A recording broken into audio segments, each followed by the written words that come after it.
बिस्मिल्लाहिर्रहमानिर्रहीम। अस्सलाम वालेकुम नादरीन, आप यूट्यूब चैनल देख रहे हैं। मैं इमरान खान हूँ। नादरीन, ईरान और अमेरिका में दोबारा से झड़पें शुरू हो गई हैं और मिसाइल दागे गए, एक दूसरे के ऊपर फायरिंग की गई, शदीद तरीन ड्रोन्स भी इस्तेमाल किए गए, मिसाइल भी इस्तेमाल किए गए, हैवी जो असला है वो इस्तेमाल किया गया। और इस लड़ाई की वजह क्या बनी और पहल किसने की, ये है जी सबसे बड़ा सवाल। अमेरिका की जानिब से इल्ज़ाम लगाया गया कि ईरान ने पहल की है, ईरान की जानिब से इल्ज़ाम लगाया गया कि अमेरिका ने पहल की है। बहरहाल जो वाकया अभी सामने आ रहा है वो ये है कि अमेरिका क्योंकि एलानिया तौर पे बार बार रोक रहा है, अमेरिका बार बार कोशिश कर रहा है कि ईरान के जो टैंकर्स इस रीजन में आमदरफ्त करते हैं उनको रोका जाए, जो खाली टैंकर्स जा रहे हैं ईरानी बंदरगाहों की तरफ उनको रोका जाए, और जो भरे हुए ईरानी टैंकर्स निकलने की कोशिश कर रहे हैं तो उनको भी रोका जाए। और ये वो एलानिया तौर पर कर रहे हैं और फायरिंग के वाकयात भी होते हैं, वो टैंकर्स के ऊपर अटैक भी करते हैं, और ये उन्होंने बाकायदा ऐलान करके किया है। तो ईरान ने इसको अपने ऊपर हमला करार दिया था। ईरान ने पहले कहा था कि ये हमारे ऊपर एक अटैक है और ये जंगबंदी की खिलाफ वर्जी है। तो अमेरिका ने जासिक की बंदरगाह के करीब ईरानी ऑयल टैंकर के खिलाफ एक कार्रवाई की।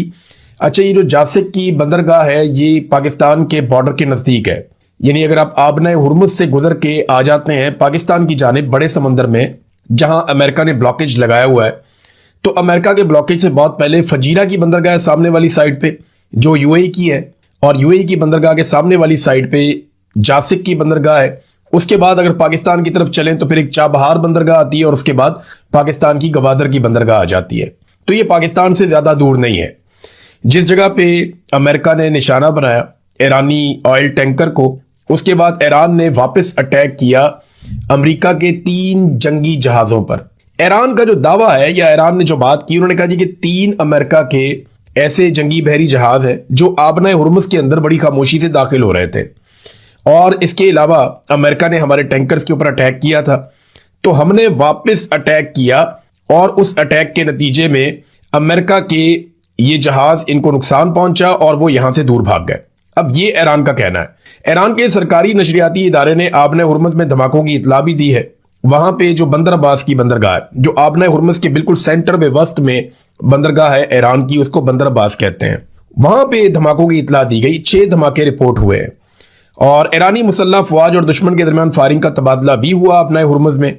और इसराइली जरिए ने बीबीसी को बताया कि जुमेरात की शाम आबना हुर्मुज़ में होने वाले हमलों में इसराइली मुलव्वस नहीं है, ये अमेरिका की और ईरान की लड़ाई हुई है।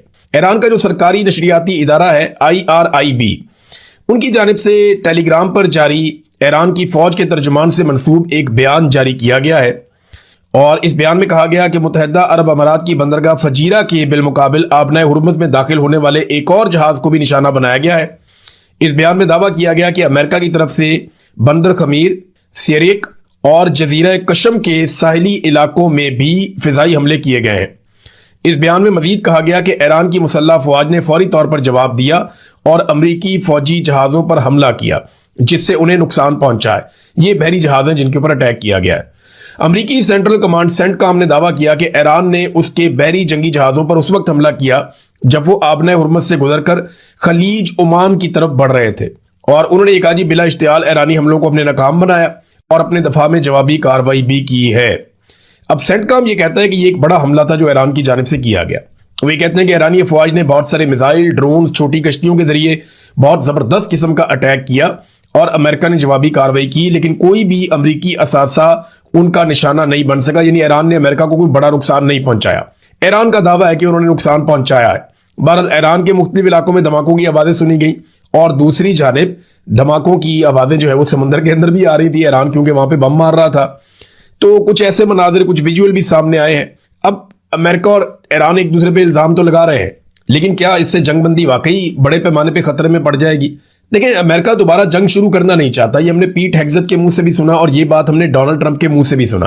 अगर अमेरिका ने जंग करनी होती और एक लंबी जंग में वो जाना चाहता तो मेरे ख्याल में वो चला जाता अब तक, और डोनाल्ड ट्रंप बार बार अपनी धमकियों से वापस ना हटता। यानी डोनाल्ड ट्रंप ने कम से कम, मैंने आपको पिछले वीलॉग में बताया कि 8-9 मरतबा डेडलाइन दी और हर मरतबा वो अपनी डेडलाइन के बाद सिर्फ एक नई डेडलाइन ही दे पाए, और उन्हें इस बात की समझ आ गई कि ईरान को मारेंगे तो वो वापस मारेगा। और आबना हुर्मुज़ को ताकत के साथ अमेरिका तो खुलवाने से रहा कि अमेरिका, इसराइल और अरब ममालिक मिलकर आबना हुर्मुज़ को ताकत के बलबूते पर नहीं खुलवा पाएंगे। आजाद कश्मीर के बारे में एक नया प्रोपेगेंडा लॉन्च किया गया, मैं ये सारा आपके सामने भी रखूंगा, सिर्फ 2 मिनट में आपको सारी चीजें समझ आ जाएंगी। अंसार अब्बासी साहब से एक खबर छपवाई गई। नॉर्मली आजकल मिलिट्री एस्टेब्लिशमेंट के हवाले से जो प्रोपेगेंडा न्यूज़ है उसको अखबारात के अंदर ज़्यादातर अंसार अब्बासी साहब रिपोर्ट कर रहे हैं। अंसार अब्बासी साहब इनकलाबी हुआ करते थे या एंटी एस्टेब्लिशमेंट उस वक्त जब नवाज शरीफ साहब मुश्किल में आते हैं। जैसे ही नवाज शरीफ साहब की हुकूमत आती है तो इन्हें सब कुछ अच्छा लगने लगता है। बहरहाल अंसार अब्बासी साहब खबर ये देते हैं कि आज़ाद कश्मीर इंटेलिजेंस एजेंसियों को एक्शन कमेटी के गैर मुल्की रवाबित के शवाहिद मिल गए। खबर पे आपने गौर करना है। आजाद कश्मीर इंटेलिजेंस एजेंसियों को एक्शन कमेटी के गैर मुल्की रवाबित के शवाहिद मिल गए। हुकूमत मुज़ाकरात जारी रखे लेकिन तशद्दुद, बैरूनी माली मावनत से चलाई जाने वाली मुहिम नाकाबिले कबूल, ये रिपोर्ट आ गई।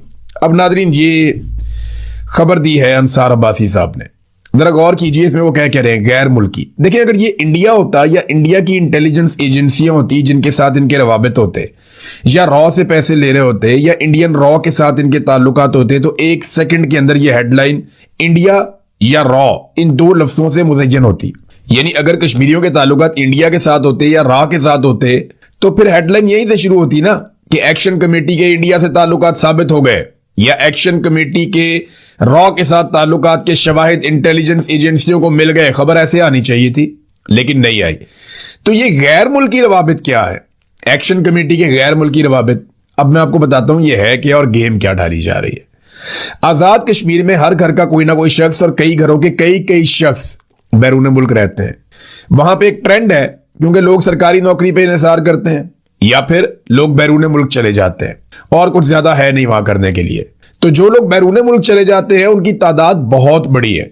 यानी अगर आप एवरेज निकालें तो पाकिस्तान में जितने लोग बैरून मुल्क जाते हैं उससे कई गुना ज्यादा आजाद कश्मीर में लोग अपनी आबादी के तनासुब से बैरून मुल्क जाते हैं। बड़ी तादाद यहां बरतानिया में मौजूद है। हजारों लोग एक कॉल के ऊपर इकट्ठे हो जाते हैं। पूरे शहर जो है वो आजाद कश्मीर के लोगों से यहां पे बरतानिया में भरे हुए हैं। इतनी बड़ी तादाद में आजाद कश्मीर के शहरी बरतानिया में रहते हैं। अब ये उनके साथ जब वो अपने रिश्तेदारों से राब्ते करते हैं तो वो कहते हैं जी ये गैर मुल्की रवाबित इसको कहते हैं। ये ऐसा नहीं है कि कोई इंडियन रॉ के साथ या इसराइल की मोसाद के साथ या अमेरिका की CIA के साथ, ये कोई या बरतानिया की MI6 के साथ इनके कोई रवाबित है, ऐसा नहीं है। ये अपने रिश्तेदारों के साथ राब्ते हैं। अब वो बैरून मुल्क रहते हैं तो राब्ते तो बैरून मुल्क ही होंगे ना। जो यहां रहते हैं, मिसाल के तौर पे मैं पाकिस्तान में किसी शख्स से राब्ता करूं तो वो कहें जी इसके गैर मुल्की राब्ते हैं पाकिस्तानी शख्स को, तो झूठ तो नहीं कहा क्योंकि मैं तो बैरून मुल्क बैठा हुआ हूं। तो मैं जो राब्ता करूंगा बरतानिया के नंबर से करूंगा तो वो जो नंबर देखेंगे जी गैर मुल्की राब्ते हैं जी इनके, ये सबूत आ गए जी हमारे पास। अच्छा दूसरा ये कहते हैं इनको बाहर से फंडिंग आती है।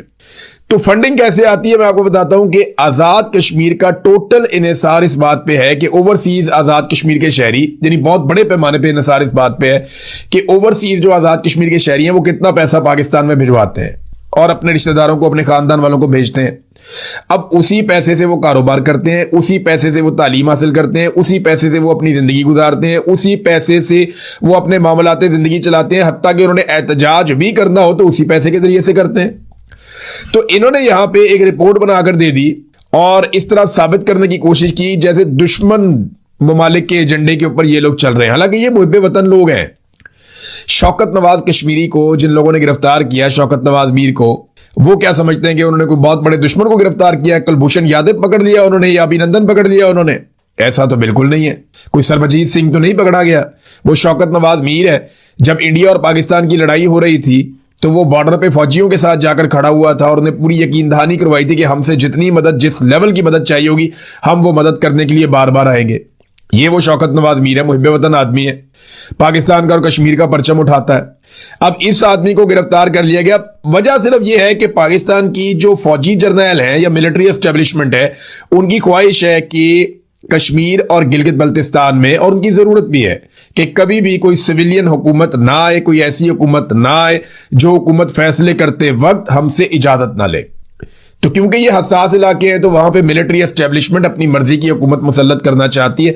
लेकिन दौर बहुत आगे चला गया ना, अब तो सोशल मीडिया का दौर है, लोगों में काफी शऊर आ गया, तो ज्यादा देर तक आप कंट्रोल कर नहीं पाते। तो तरीकाकार ये होता है कि फिर आप लोगों को मार्जिन देते हैं, लेकिन पाकिस्तान में इंटेलिजेंस एजेंसी ये मार्जिन देने पर तैयार नहीं है। नाज़रीन एक बड़ी अफसोसनाक खबर है और बड़ा एक मुआशरती अलमिया भी है। ये एक नौजवान है, इसका नाम है ज़ीशान। और इसने अपने आप को आग लगा ली थी आज से कुछ अरसा पहले। ये ज़ीशान अरशद है, ये सुथरा पंजाब के अंदर नौकरी करता था। एक दिन ये आया और इसने आकर शिकायत लगाई, और जो इसने शिकायत लगाई वो सलमा भट्ट की मौजूदगी में लगाई, यानी हुकूमत की मौजूदगी में। हुकूमत वहां पे मौजूद थी, हुक्मरान वहां पे मौजूद थे, पंजाब हुकूमत का सुथरा पंजाब का मंसूबा है। वहां पे आकर इस शख्स ने एक शिकायत लगाई। ये शिकायत इसने कैसे लगाई, आवाज थोड़ी सी हल्की आ रही है, लेकिन आप ये सुने जरूर, आपको आइडिया हो जाएगा ये क्या क्या रहा था उस दिन। इस नौजवान ने पहले ये शिकायत लगाई, और जब इसकी बात नहीं सुनी गई तो फिर तंग आकर, गुर्बत के हाथों परेशान होकर इसने अपने आप को आग लगा ली। इसकी आग लगाने की भी वीडियो मौजूद है, जब इसने खुद को जला दिया। इन्हें डर नहीं लगता, इन्होंने रब को जवाब नहीं देना। वो आपके पास अपनी शिकायत लेकर आया था, वो रो रहा था, आपके पास इख्तियार था। अगर आप एक प्राइवेट आदमी है, कोई आपके पास आता है, वो आपसे कुछ मांगता है, आप दें या ना दें ये आपकी मर्जी है। लेकिन अगर आप सरकार है और वो अपना हक मांगने आया है और आप अगर नहीं देंगे तो क़यामत वाले दिन वो आपका गिरबान पकड़ेगा। इसने अपने आप को आग लगा ली और अब ये फौत हो गया, यानी ये आदमी अब मर चुका है। अब इसके घर वालों को एक चेक दे दीजिएगा, पता नहीं वो चेक भी कैश होगा या नहीं होगा, मैं नहीं जानता, क्योंकि कई मरतबा तो ये चेक भी कैश नहीं होते। और इसके बच्चों को बता दीजिएगा कि हमने तुम्हारे बाप को इंसाफ नहीं दिया था तो उसने अपने आप को आग लगा ली। बहुत ही बेवकूफ आदमी था। एक और बेवकूफ आदमी आपको मैं दिखाता हूं, ये देखें आप, ये बाबा सिद्दीक है, ये इसकी तस्वीर देखें आप। इससे पहले इसकी एक वीडियो भी है, वो भी आप देखें। ये देखें जी, बाबा सिद्दीक है, इसके चेहरे पे देखें मुस्कुराहट है, हाथ में हथकड़ी है। ये देखें, कमजोर आदमी, गरीब आदमी है। आपको पता है इसके उल्टे हाथ में हथकड़ी क्यों है? इसका सीधा हाथ है ही नहीं। ये बहुत गरीब आदमी है, इसका एक ही हाथ है, एक हाथ नहीं है इसका, माजूर है ये। और जो हाथ इसका बाकी है, उल्टा हाथ जिससे ये काम करता है, मेहनत मजदूरी करता है, उस हाथ को हथकड़ी डाल दी गई। कसूर इसका क्या है कि इसने शहबाज शरीफ की तरह मांगना पसंद नहीं किया। ये शहबाज शरीफ, मरियम नवाज, नवाज शरीफ, बिलावल जरदारी और बाकी सारे पाकिस्तानी हुक्मरानों की तरह मंगता नहीं बना। इसने कशकोल उठाने से बेहतर समझा कि ये मेहनत करे। ये तो सारे कशकोल उठा लेते हैं ना कि beggars can not be choosers. ये तो मांगने वाले हैं सारे, इनकी शक्लें ही मांगने वाली हैं। सारी दुनिया में जाते हैं मांगने के लिए, महंगे महंगे तैयारों पे मांगने के लिए जाते हैं और फिर कहते हैं कि हाँ खरीदा है भाई, जो उखाड़ना है उखाड़ दो, जो कर सकते हो कर लो। लानत है वैसे ऐसे लोगों के ऊपर जो इस किस्म की सोच भी रखते हैं। बहरहाल इनको खुद तो मांगने की आदत है, और गरीब आदमी जो ना मांगे और जो मेहनत मजदूरी करे। अब बाबे के साथ हुआ क्या, ये शेखुपुरा का रिहायशी है बाबा सिद्दीक, एक बाजू इसका नहीं है, रेडी लगाकर ये अपना गुजर बसर करता था। इसकी रेडी पर जो फल लगा हुआ था ना, उसको जब्त कर लिया गया। आपको पता है एहलकार खा जाते हैं, ज्यादती करते हैं। बाबा जी ने किसी सहाफी के सामने बैठकर वीडियो में शिकायत लगा दी कि जनाब देखें मेरा फल उठाकर ले गए और मेरे साथ ज्यादती की है। और उसके बाद बाबा जी को सामान वापसी के नाम के ऊपर थाने बुलवाया गया कि बाबा सिद्दीक थाने आके अपना सामान ले जाओ, जरा सी चुक के ले गए सी। ये बेचारा पुलिस स्टेशन पहुंचा तो उसके ऊपर मुकदमा दर्ज कर दिया गया। अब ये माजूर आदमी है, इसका एक हाथ है, उसको हथकड़ी लगी हुई है, इसको थाने और कचहरी में काफी जलील किया है इन्होंने। और अब मुकदमा अदालत की जानिब से डिस्चार्ज कर दिया गया, यानी अदालत ने कहा बेगुनाह है ये आदमी। अब ये मैं वीडियो बना रहा हूं ना, कुछ और लोग भी करेंगे तो बहुत मुमकिन है इस बात को थोड़ा बहुत पैसा देके या डरा धमका के या लालच देके या कुछ भी करके या सॉफ्टवेयर अपडेट करके इससे एक और वीडियो बनवा लेंगे, जनाब मैंने वो झूठ बोला था पहले। हो सकता है ना, यहां पे कुछ भी हो सकता है, कुछ भी किया जा सकता है। वो जो दुकानदार है बेचारा, उसने पोस्ट कर दी, उसके ऊपर भी बहुत दबाव है। मरियम नवाज हर चौथे दिन किसी ना किसी बाजार, किसी ना किसी चौक की वीडियो लगा देती है कि जनाब पंजाब को हम ऐसा बना रहे हैं। तो ये सारे काम उन्होंने कुछ सरकारी पैसे से नहीं किए। कभी दुकानदारों से पैसे ले लेते हैं, फंड ले लेते हैं जबरदस्ती का। कभी जनाब किसी रेजिडेंशियल सोसाइटी वाले को कहते हैं कि भाई तुम्हारा ये वाला काम कर देंगे, तुम ये वाला चौक जरा इसकी ब्यूटिफिकेशन कर दो। तो इस तरीके से तो ये मैनेज करते हैं, फिर लोगों को डरा के भी रखते हैं। तो ये बाबा जो है बेचारा अब माजूर है। बहरहाल इसको छोड़ दिया गया। लेकिन अच्छी बात यह है कि इसको एक सबक हासिल हो गया है कि आइंदा जब भी कभी आपके ऊपर जुल्म हो तो आपने आवाज नहीं उठानी, क्योंकि अगर आपने आवाज उठाई तो आपका एक हाथ भी हुआ ना तो उसके अंदर हथकड़ी डाल देंगे, और अगर आपके दोनों हाथ नहीं होंगे तो आपके गले में हथकड़ी डाल देंगे ये लोग। ऐसे जालिम हुक्मरान है ये, बेशरम लोग हैं। आफ्ताब बाजवा साहब ने इंकशाफ किया, मैं हिल कर रह गया। मैं आज इन्हीं चीजों के ऊपर वीलॉग